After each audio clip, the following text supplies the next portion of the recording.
جب اللہ تعالیٰ کے نبی نے حضرت فاطمہ رضی اللہ تعالیٰ عنہ اور حضرت علی کا نکاح پڑھایا تو اس کے بعد یہ دعا دی آپ، اللہم اسج جدہم واجمع شملہم وبارک علیہم واخرج منہم ذریۃ صالحہ۔ نکاح میں تکلف بھی سنت ہے اور سادگی بھی سنت ہے اور درمیانہ بھی سنت ہے، یہ ساری چیزیں مسنون ہیں۔ ہمارے دینی حلقوں میں انتہا درجے کی شدت، سادگی، تھوڑا سا تکلف کرو، اس سے تو مسجد بن سکتی تھی، اس سے تو 10 غریب لڑکیوں کی شادی ہو سکتی تھی، یہ جملے بولتے۔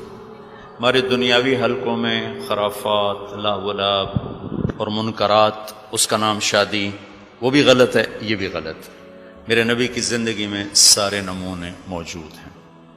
جب نکاح کے بعد جب رخصتی کا موقع آیا تو آپ نے حضرت عائشہ، حضرت حفصہ، حضرت ام سلمہ، یہ 3 ایک جماعت تھی، باقی ایک جماعت تھی، ان تینوں سے فرمایا کہ تمہیں پتہ ہے مجھے فاطمہ سے کتنا پیار ہے، میری بیٹی کو دلہن بناؤ، پوری سیرت پہ نظر ہونی چاہیے، تکلف بھی ہے، اعتدال بھی ہے اور سادگی بھی ہے، چونکہ تینوں طبقات امت میں موجود۔ امام مالک رحمۃ اللہ علیہ، لیث بن سعد اور امام مالک ایک زمانہ ہے، فقاہت میں دونوں برابر ہیں۔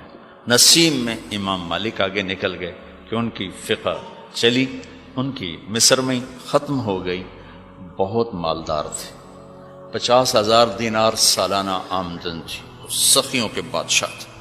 جب وہ سفر فرماتے تھے دریائی تو ایک بیڑے میں خود اور ان کے علماء طلبہ، دوسرے بیڑے میں اہل خانہ اور تیسرے بیڑے میں باورچی اور کھانے کا نظام ہوتا تھا۔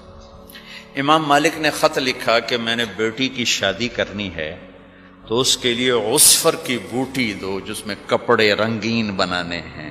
مالک جیسی ہستی، عصفر وہاں مہنگا تھا، مدینے میں، مصر میں سستا تھا، تو انہوں نے 10 جوڑے بنانے تھے، 5 بنانے تھے، 20 بنانے تھے، تھوڑا سا چاہیے تھا۔ امام مالک نے 30 اونٹ بھر کے بھیج دیے، عصفر کے 30 اونٹ، انہوں نے کچھ استعمال کی اور باقی 500 دینار میں فروخت کی۔ 500 دینار جو کروڑ کے لگ بھگ بن جاتا ہے۔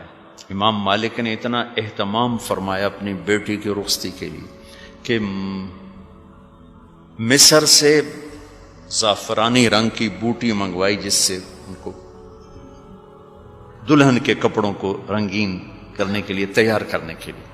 تو یہ سارے میرے نبی کے ہی نمونے ہیں۔ زینب کے ولیمے پر سارے مدینے والوں کو کھانا کھلایا گیا، اور علی رضی اللہ عنہ اہتمام سے تشریف لائے، اونٹنی پر آئے، عقیل آئے، سلمان فارسی آئے، اور آپ نے بڑے عزت کے ساتھ علی کو اندر لے گئے، فاطمہ کو اٹھا کر ان کا ہاتھ پکڑ کے علی کے ہاتھ میں دیا اور فرمایا کہ علی تجھے نبی کی بیٹی مبارک، تجھے نبی کی بیٹی مبارک۔ اور فاطمہ سے فرمایا بیٹی مجھے جو سب سے زیادہ محبوب تھا میں نے تیرا ہاتھ اس کے ہاتھ میں دے دیا۔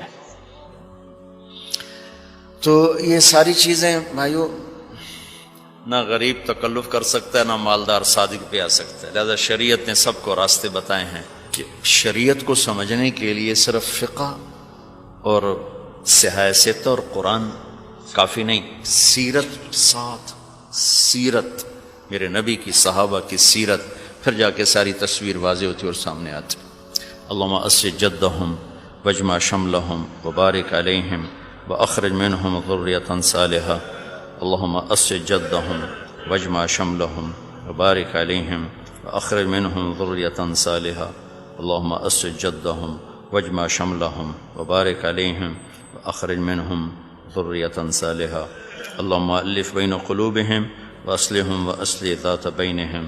اللہم الف بین قلوبہم واصلحہم واصلح ذات بینہم واوزعہم ان یشکروا نعمتک التی انعمت علیہم وعلی والدیہم الہ الحق آمین۔ وصلی اللہ تعالی علیہ وسلم۔ السلام علیکم ورحمۃ اللہ۔